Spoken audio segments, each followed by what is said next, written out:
Hey everyone, Mike here today with some impressions on Battlefield 5. So if you didn't watch my previous video on Battlefield 1, I've not played Battlefield 1 or 5, despite being a huge fan of the series. I kind of fell off after Battlefield 2 slash Bad Company 2, between what they did with Battlefield 3 and Battlefield 4, but we'll talk about that later on.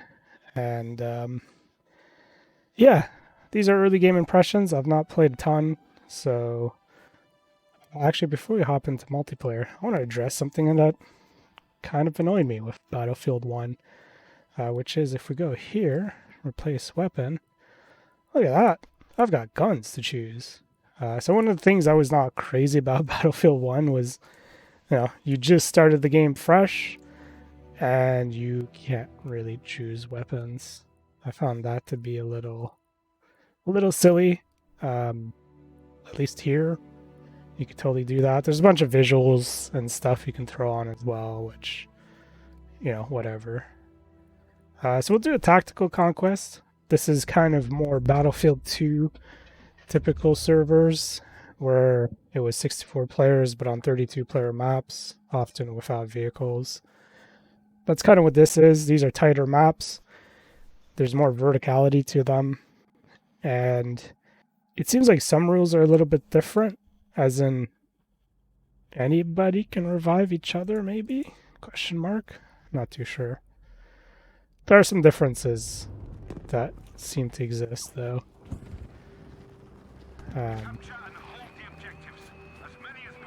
Okay, so yeah, typical conquest. Hold the most amount of points. The more points you hold, the faster the enemy's score decreases. And that's kind of the whole point of this game. Right, you want to be the last. You want to stay active as long as possible. Whoever hits 0 first loses, basically. And so, yeah, if you, let's see, just trying to get my bearings here. There's a bunch of stuff going on all over the place, a bunch of people dying. Alright, that was kind of being silly there. So anyways, yeah, so the way it works, it's a ticket system, right? Tickets go down depending how many points you hold. If you hold more points than the other team, their tickets are going to go down faster. If you die and have to respawn, then you're going to consume a ticket. And so that's where like the healing and the reviving and all that stuff starts becoming really important, because the more you can sustain a team, the better, right? If your team keeps dying, and right, you're in a bad position. You're sure way to lose. Put it that way. I don't know what was up with that huge lag spike, but anyways, that's that. Let's keep reviving. So, one of the interesting things about Battlefield is that, yeah, it's a very team-focused game. It's a lot more team-focused than people realize, I think. For whatever reason, people don't seem to like playing as a team in this game. They don't like to help each other as much and follow objectives and whatnot. The fact that we have a team leader here setting objectives is already good. That tells me this guy knows what he's doing. You get bonus points for doing stuff like that, for doing objectives. Attack order. Hey, I got an extra 100 points for following the order. So like that doesn't necessarily win you games, but the more points you get, the better. It is something that'll at the very least get you to level up and score more points, which that's what everyone wants, right? They want to be able to unlock stuff.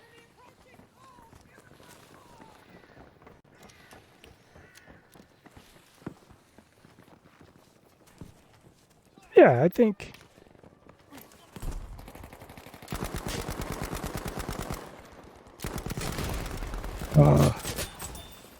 Wait, that was a double? Okay. I'm okay with that. I didn't realize there are two different guys there. Yeah, I like that revive mechanic.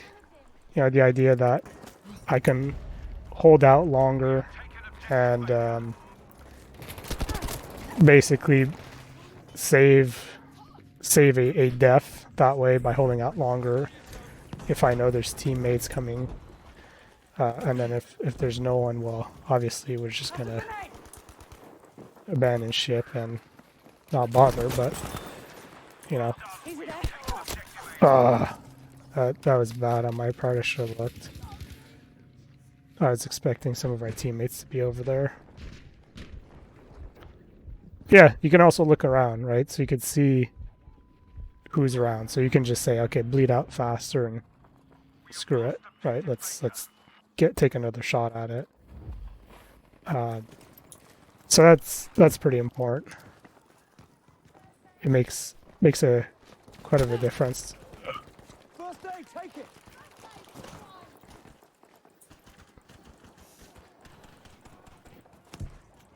Yeah, these are great games. So my experience with the franchise is primarily, like, I've played all the games now.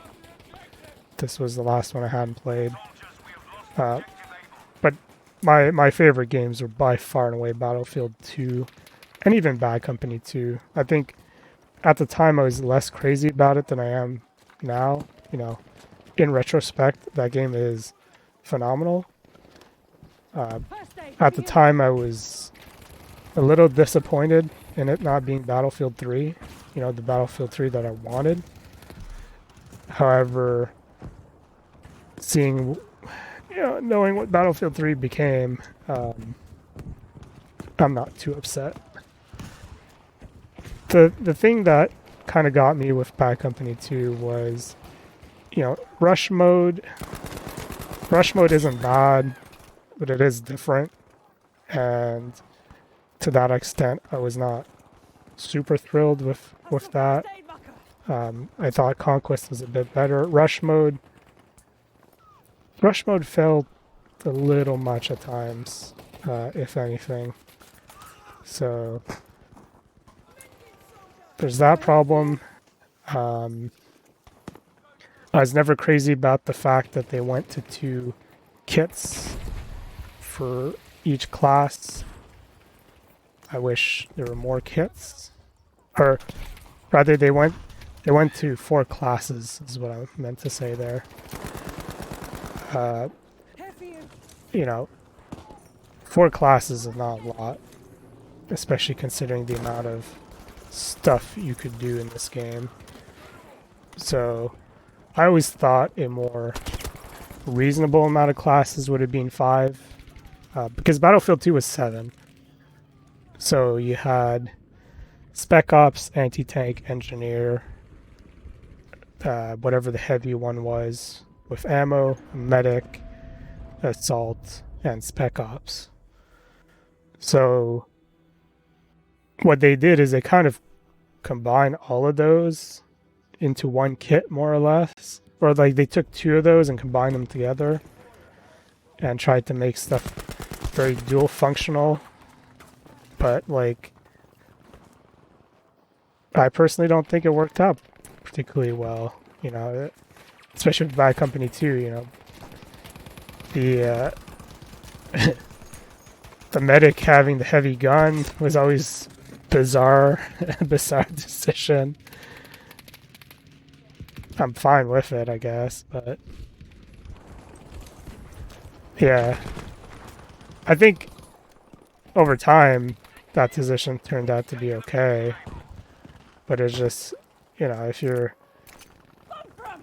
just doing it off the bat, like, it's definitely a weird setup the first time around.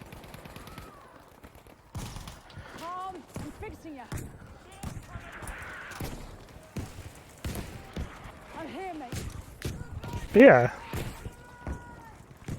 I think the way I was looking at it, I think, oh no, I went the wrong way for that. The way I looked at it was 5 kits made sense. You keep the existing kits and maybe put a dedicated engineer anti-tank. I don't know.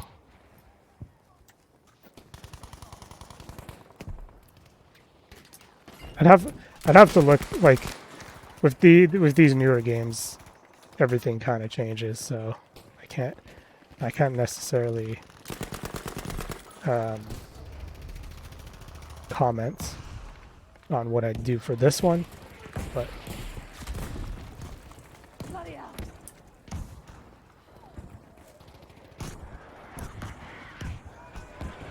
man, this is crazy. There's so much stuff going on. That's fine. We just have to hold 2 of these.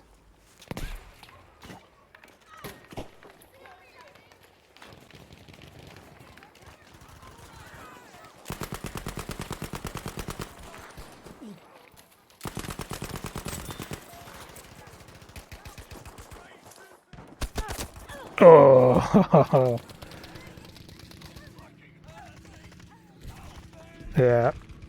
Not surprised that happened. I'm healing people though. Look at that. So, you know, I've barely killed anyone, and I've worked my way up the board. So that's kind of the point I was trying to make earlier, which is like, there's a lot you can do in these games. Even if you're not good at the shooting part, you can definitely do a lot of stuff For your wounds. that'll keep your team alive and score you a lot of points. So, you know, I'm here that's for you. that's one of the things I've always liked about Battlefield as well. And I think to a certain extent, by combining the kits the way they did, they kind of, to a certain extent, they kind of opened up the floodgates to try and I'm out. really give you this like crazy ability to multitask like mad and do really good. Treat those wounds. So there is that argument, I suppose, for doing what they did. Grenade, take that. Did that grenade hit the tree? Weird.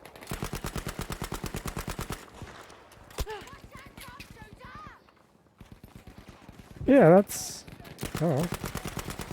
That's Battlefield. It's still the same game it's always been.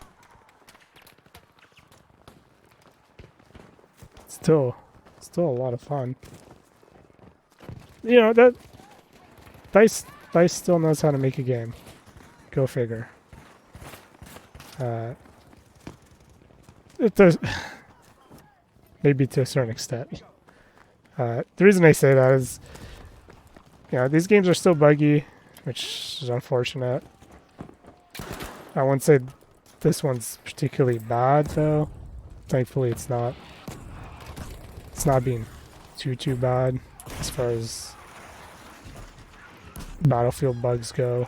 I've definitely seen a guy with no tag on my team show up, which if you play Battlefield 2, you know, that was a thing. Or showing up with the enemy tag. That's also a thing that happened quite often. So that was always concerning. And it happened regularly, and they never fixed it. And I found it kind of funny, like, oh shit, the old bugs are back. This game has the same problem. But no, I've only seen it once, so hopefully that stays that way. But yeah, the netcode, I have to mention it. I don't know. You know, I don't know if they just expect the internet's better with this game, and so they've made it even heavier than before, or what. But I definitely have had That's more first aid. performance issues with this game, which is kind of annoying. Throwing a bomb. In the sense that, you know, my internet will randomly... My internet's not great, but it's not terrible, right? And so the fact that this game complains about, That's for you know, First aid. problems seems a little... I don't know.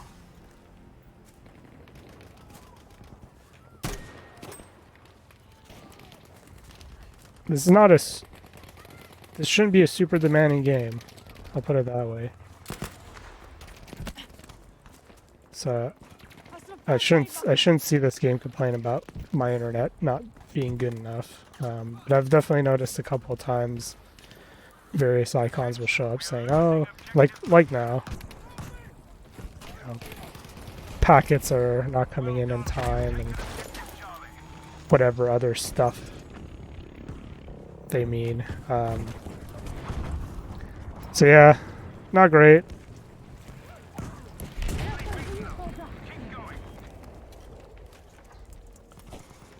Oh, did the bridge break? Or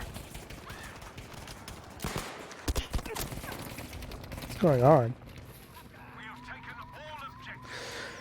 Okay, no idea what was going on, but I'll take it.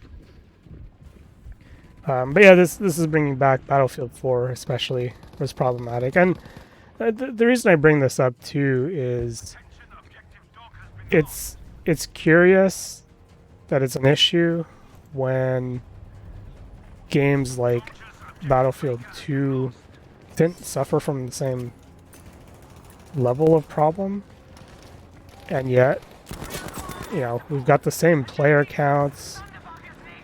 Bullets still had physics in Battlefield 2. That rocket, holy crap.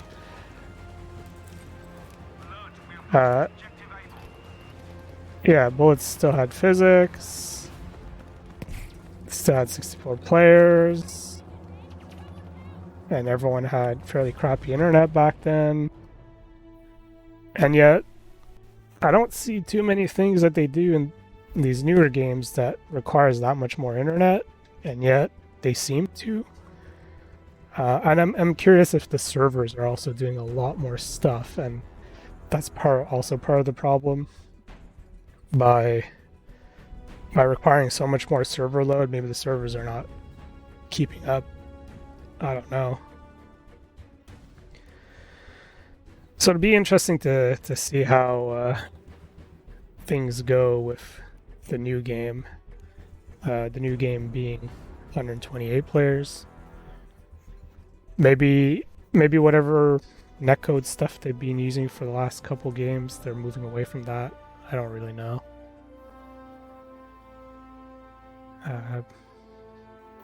Yeah, it is strange. This is one of the only games I've ever seen complain about, you know, my internet not being great and showing.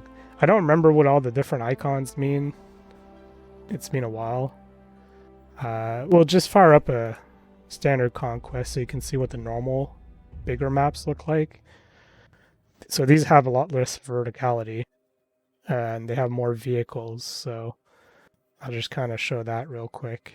But I don't think I'll play too much of this, seeing as we're already approaching 20 minutes.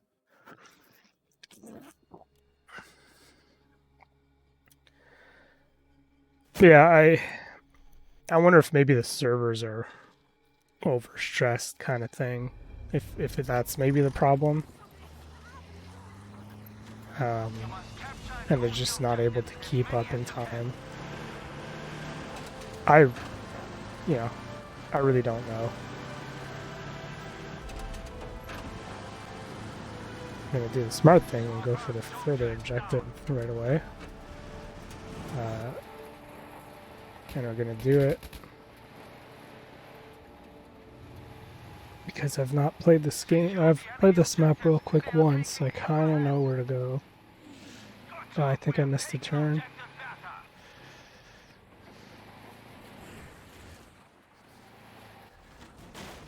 Anyways.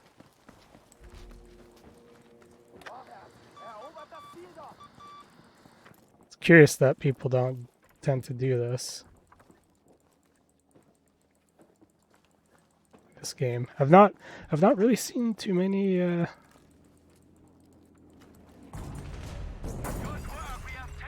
people do the early, you know, go for the further you know, immediately go for the further objectives. I find it slightly odd.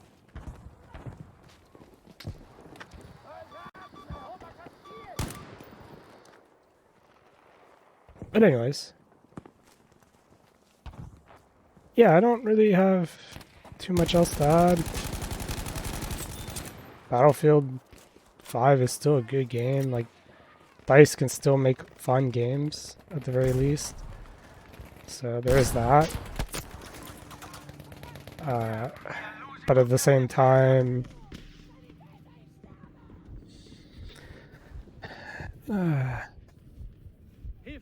2042 is probably the new game. Whoops, holding the wrong button. 2042 is probably the new game that they needed to come out with, because this is giving me a lot of the same vibes as Battlefield 1, which is like, they made a good game, but it's not keeping me interested, right? Despite being such a huge fan of Battlefield 2 and liking these games, you know, there's a certain responsiveness that's lacking with the netcode side of things, which is frustrating. You know, other games have seemingly figured out that problem. If you look at how Warzone works, I've been able to play Warzone with a lot of large-scale maps and not necessarily have the same issues. I'm going to try and manually push for E. It's probably a bad idea, but we'll see.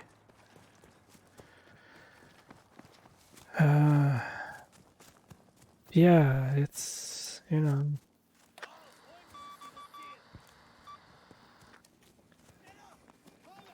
they're still good games. They're very conservative, I guess. They didn't want to rock the boat. And I think the other thing, too, is I'm not crazy about the World War II setting.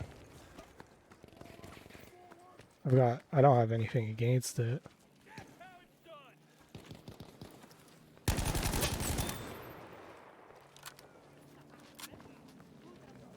But it's a setting that doesn't really interest me that much, I suppose. It's the best way to put it. We have lost control of objective Bertha.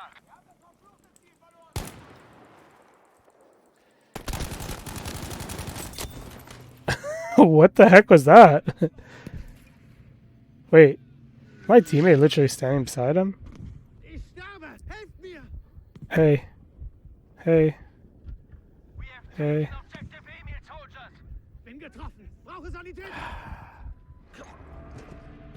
You know, it'd be asking too much to revive your teammates. So anyways, that's that. I'm not crazy about this map in particular. I've played some of the other larger maps that were a bit more interesting, but you know, that's what we got. That's what we got. But yeah, it's, you know, not to talk too much about 2042, but it seems like that is the game that they're putting everything into. If it doesn't hit, I feel like that might be time to take a big break and revisit the franchise later kind of deal. I don't know, but looking at how much they're putting into it, right? They're getting people back into Battlefield.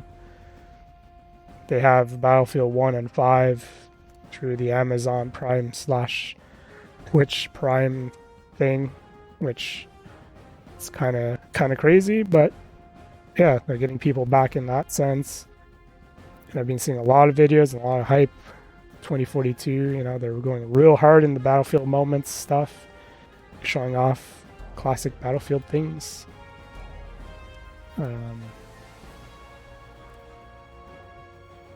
And yeah, they're kind of bringing back modding, right, with the custom server stuff. It's not really modding. You can go in and make your own custom stuff, which is kind of neat. So you can make custom game rules, more or less, kind of like Halo Forge, I suppose. Yeah, I didn't do any assignments, but I could have, should have picked these up, but I don't intend on playing this game that much more. So I think we'll end it here. As a longtime Battlefield fan, I still think Battlefield 1 and 5 are still competent games, but yeah, they don't do anything for me after seeing what they did in Bad Company 2 and how well that worked. And then they decided to bring that into the mainline Battlefield games. I'm not crazy about it. But we'll see. We'll see if 2042 is the game, but I'm not too sure. We'll have to see. Anyways, hope you guys enjoyed, and I'll see you guys next time, and I'm not too sure what else. Anyways, see you guys next week.